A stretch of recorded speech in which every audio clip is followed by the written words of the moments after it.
Со видеонадзор Штип ќе ги заштитува зелените површини и институциите од хулигани. Ке се постават 146 камери на 54 локации во градот. При што 136 се со една техничка спецификација, а 10 камери се со друга техничка спецификација, односно 10 камери се со малку посилна конфигурација во однос на веќе споменатите 136.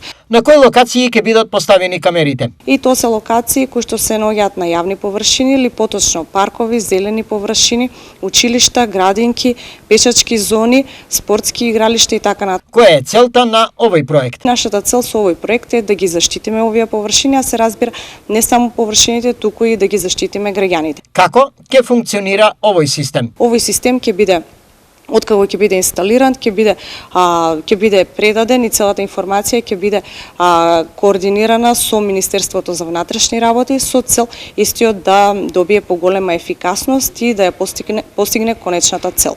10 милиони денари е вреден проектот, а се планира да профункционира во првата половина од наредната година. Денеска советниците на Штипскиот општински совет го усвоија предлог правилникот за начинот на вршење на видеонадзор на територијата на Штипската општина.